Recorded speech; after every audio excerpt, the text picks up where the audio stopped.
સુરતના સચિન વિસ્તારમાં જ્વેલર્સની દુકાનમાં હત્યા બાદ 4 લૂંટારોએ કર્યો લૂંટનો પ્રયાસ। એક લૂંટારોને સ્થાનિકોએ માર મારતા થયું મોત। સુરતમાં દિવસે ને દિવસે કાયદો વ્યવસ્થાની સ્થિતિ કથળતી જોવા મળી રહી છે। શહેરમાં લૂંટારૂ તત્વો અને અસામાજિક તત્વો બેફામ બન્યા છે।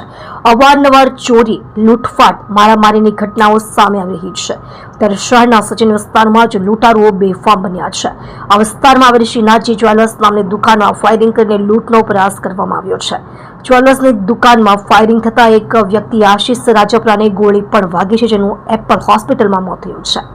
સચિન વિસ્તારમાં આવેલી શ્રીનાથજી જ્વેલર્સની દુકાનમાં આ બનાવ બન્યો, ત્યારે જ્વેલર્સની દુકાનમાં ગોળી વાગતા એક વ્યક્તિ આશિષ રાજપરા ઇજાગ્રસ્ત થયો હતો, જેને 2 ગોળી વાગી હતી, જેને તાત્કાલિક સારવાર માટે એપલ હોસ્પિટલમાં ખસેડવામાં આવ્યો હતો, જ્યાં તેને ડોક્ટરો દ્વારા મૃત ઘોષિત કરવામાં આવ્યો છે।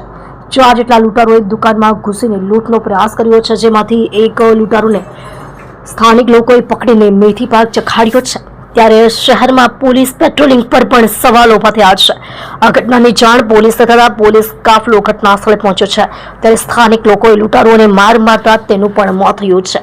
જોકે લૂંટનો પ્રયાસ કરીને 3 લૂંટારુઓ તો ઘટનાસ્થળથી ફરાર થઈ ગયા છે, જેને પકડી પાડવા સચિન પોલીસ દ્વારા ચક્રો ગતિમાન કર્યા છે।